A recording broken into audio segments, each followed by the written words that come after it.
نحمده ونصلي على رسوله الكريم اما بعد فاعوذ بالله من الشيطان الرجيم بسم الله الرحمن الرحيم رب اشرح لي صدري ويسر لي امري واحلل عقدة من لساني يفقهوا قولي. الحمدللہ شادی کا موقع خوشی کا موقع ہوتا ہے، لیکن اس کے ساتھ ساتھ آئندہ زندگی میں انسان کے اوپر بہت سی ذمہ داریاں بھی آتی ہیں. عام طور پر یہ دیکھا گیا ہے کہ شادی کے بعد کچھ دن تک تو بچیاں خوش رہتی ہیں، سسرال والے بھی خوشی سے آؤ بھگت کرتے ہیں، لیکن آہستہ آہستہ بعض اوقات مشکلات بھی پیدا ہو جاتی ہیں. اس کی بنیادی وجہ یہ ہوتی ہے کہ ہر انسان یہ چاہتا ہے کہ اس کا حق اس کو ملے، لیکن وہ دوسروں کا حق دینے کے لیے تیار نہیں ہوتا، کیونکہ انسانوں کے اندر ایک دل کی تنگی رکھ دی گئی ہے.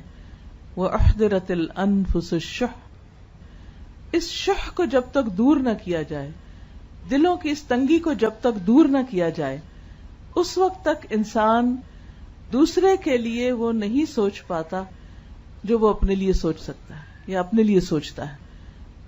حقیقت یہ ہے کہ جب ہم کسی کے لیے اچھا سوچتے ہیں تو وہ دراصل اپنے ساتھ ہی اچھا کر رہے ہوتے ہیں.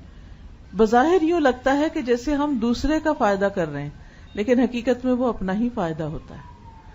قرآن مجید میں اللہ تعالیٰ فرماتے ہیں ان احسنتم احسنتم لانفسکم، اگر تم نے اچھا کیا، احسان کا رویہ اختیار کیا، نیکی کا رویہ اختیار کیا، احسنتم لانفسکم، تو تم نے اپنے ہی نفسوں کے لیے، اپنے ہی ذات کے لیے اچھا کیا، یعنی اس کا فائدہ پورے کا پورا خود تمہیں کو ملے گا. اور وہ فائدہ انسان کو دنیا میں بھی ملتا ہے اور آخرت میں بھی ملتا ہے، بشرطے کہ انسان اسے خالصتاً اللہ کی رضا کے لیے کرنے والا ہو، یعنی احسان اور نیکی کو دوسروں کے ساتھ. اس میں آپ دیکھیے کہ انسان کے جہاں بھی نئے تعلقات بنتے ہیں، نئے رشتے بنتے ہیں، یعنی شادی کے موقع پر ایک نیا خاندان بنتا ہے، یعنی ایک نئے خاندان کے ساتھ واسطہ ہوتا ہے اور نئے تعلقات بنتے ہیں. اب ان تعلقات میں، ان رشتوں میں کچھ تو اپنی عمر سے بڑے ہوتے ہیں اور کچھ چھوٹے ہوتے ہیں. یعنی سسرال میں جب ایک لڑکی جاتی ہے تو کچھ لوگ اس سے عمر میں بڑے ہوتے ہیں، تجربے میں بڑے ہوتے ہیں، مقام میں بڑے ہوتے ہیں، رتبے میں بڑے ہوتے ہیں، تجربے میں بڑے ہوتے ہیں، اور کچھ چھوٹے ہوتے ہیں. اب ان دونوں کے ساتھ معاملہ کیسے کیا جائے؟ حکمت کا تقاضا کیا ہے؟ اور رسول اللہ صلی اللہ علیہ وسلم کی حکمت ہمیں کیا سکھاتی؟ آپ صلی اللہ علیہ وسلم نے فرمایا وہ ہم میں سے نہیں جس نے چھوٹے پر رحم نہ کیا اور بڑے کی عزت نہ کی. تو کتنا خوبصورت معیار ہمیں دے دیا گیا ہے کہ جتنے بھی بڑے ہیں سب کی عزت کرنی ہے، عزت اور احترام اور ادب کے ساتھ پیش آنا ہے، چاہے وہ والدہ ہے یا ساس ہے یا پھر ساس کی کوئی بہن ہے یا ان کی مدر ہیں یا پھر نندے ہیں یا دیور جیٹ، کوئی بھی، یعنی جتنے بھی لوگ عمر میں بڑے ہیں ان سب کے ساتھ احترام کا معاملہ، ادب کا معاملہ. بعض اوقات یہ ہوتا ہے کہ کچھ بڑے جو ہوتے ہیں وہ اپنے بڑے ہونے کا فائدہ اٹھاتے ہیں اور پھر کبھی ڈانٹ کے بات کر دیتے ہیں، کبھی سختی کرتے ہیں، کبھی لحاظ نہیں کرتے. تو ایسے میں انسان کا دل چھوٹا ہونے لگتا ہے کہ یہ تو میرا خیال نہیں کرتے تو پھر میں کیا کروں. نہیں، ہمیں ہی حکم کیا ہے، آپ نے عزت کرنی. ہر لڑکی جب یہ سبق لے کے اپنے سسرال میں جائے گی اور بڑوں کی عزت کرے گی تو اس کو جواب میں کیا ملے گا؟ اس کو ہمدردی ملے گی، کیئر ملے گی، محبت ملے گی، اور اس کی ایک پہچان اور اس کا ایک نام ہوگا کہ یہ بچی بہت عزت کرنے والی ہے، بہت اچھی ہے. اس کے حق میں گواہی ہوگی. مجھے اچھی طرح یاد ہے کہ میری ساس نے ایک مرتبہ یہ کہا کہ میری ساری بہوؤں میں سے میرا نام لے کے کہا ایک یہ ہے جس نے آج تک مجھے جواب نہیں دیا آگے سے، یہ میری عزت کرتی. اور مجھے کبھی خیال بھی نہیں آیا تھا کہ میں واقعی کچھ کر رہی ہوں، لیکن اس دن مجھے احساس ہوا کہ اچھا یہ بھی میٹر کرتا ہے. بڑے بعض اوقات بہت پیار سے بات کرتے ہیں، بہت کیئر کرتے ہیں، بعض اوقات بیمار ہوتے ہیں، تھکے ہوتے ہیں، یا کبھی غصے میں بھی ہوتے ہیں یا کوئی اور بات ہو سکتی ہے، وہ ناراض بھی ہوتے ہیں. کبھی ان کی ناراضگی برحق ہوتی ہے، کبھی ناراضگی ناحق ہوتی ہے. لیکن ہمارا دین ہمیں کیا سکھاتا ہے کہ ہم نے ان کے ساتھ کیا معاملہ کرنا ہے، ادب کا، احترام کا. ہم نے اپنا فرض پورا کرنا ہے، اور اسی سے پتہ چلے گا کہ ہم واقعی دین پڑھے ہوئے لوگ ہیں. اگر ہر ماں اپنی بیٹی کو یہ نصیحت کر کے بھیجے کہ بیٹا اس خاندان کے سب بڑوں کی عزت کرنی ہے، تو آپ دیکھیں کہ کتنے ہی مسائل صرف اس سے حل ہو جائیں گے. پھر اس کے بعد یہ ہے کہ کچھ رشتے، کچھ بچے چھوٹے ہوتے ہیں، کچھ عمر میں کم ہوتے ہیں، کچھ بعض اوقات وہ درجے میں کم ہوتے ہیں. مثلاً کوئی بھائی بڑا ہے آپ کے شوہر کا، کوئی چھوٹا ہے، کوئی بہن بڑی ہے، کوئی چھوٹی ہے، اسی طرح باقی بھی کچھ بچے ہیں.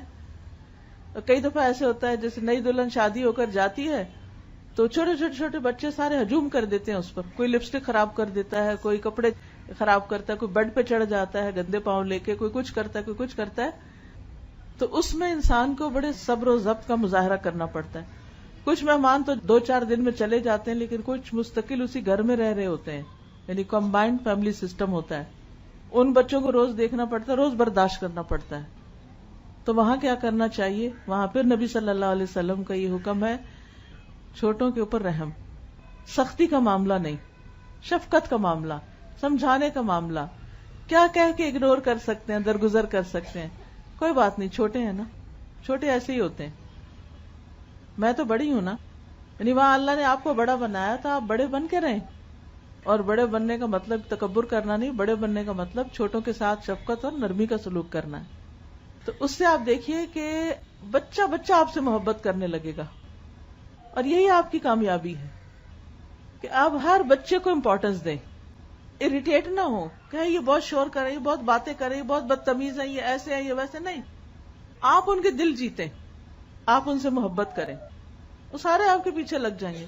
آپ ان کو کہانیاں سنائیں، آپ ان کی پسند کی کوئی کھانے کی چیز دیں، آپ ان کا حال پوچھیں. ان کو کوئی تکلیف ہو، چوٹ لگ جائے، کچھ ہو جائے، آپ کیئر کرنے والے ہوں، آپ سمجھیں یہ میرا فرض ہے. تو دیکھیں کیسی محبت پیدا ہوتی. آپ ان کو گلے لگائیں، آپ ان کو پاس بٹھائیں، آپ ان کے چھوٹی بچیاں ہیں تو کسی کو لپسٹک لگا دے، کسی کو کچھ کر دے، تو آپ دیکھیں گی کہ وہ آپ کی گرویدہ ہو جائیں گی.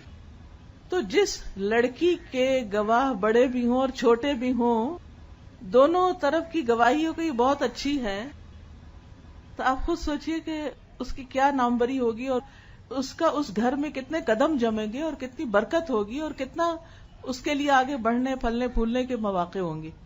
لیکن اگر بچیاں یہ رویہ لے کر جائیں کہ ہمارا حق اور ہماری پرائیویسی اور ہمارا یہ اور ہمارا وہ، سارا وقت اپنے ہی بارے میں سوچتے رہیں، اور اگر وہ سب کچھ نہ ملے جو وہ ایکسپیکٹ کرتے، تو پھر سوائے فرسٹریشن کے حاصل کچھ نہیں ہوگا. اب نہ آگے کا راستہ رہتا ہے، نہ پیچھے کا، نہ وہاں دل لگتا ہے، نہ پیچھے جا سکتے ہیں ماں باپ کے گھر، کیونکہ وہاں رہنا بھی مشکل ہے. شادی کے بعد اگر لڑکی ماں باپ کے بھی گھر آتی ہے تو وہ گھر اس کے لیے ویسا نہیں ہوتا. یہ بھول ہوتی ہے کہ ہم اپنے ماں باپ کے گھر بڑی عیاشی کرتے تھے، اور اس دھوکے میں لڑکیاں کہتی چلو واپس چلتے ہیں، جا کے پھر وہی عیاشی کریں. اب وہ بات نہیں رہتی، اب ویسا نہیں رہے گا، ہر چیز بدل چکی ہے. اس لیے سوچ سمجھ کے واپسی کا راستہ اختیار کیا جائے، اور اس گھر میں جگہ بنانے کی کوشش کی جائے.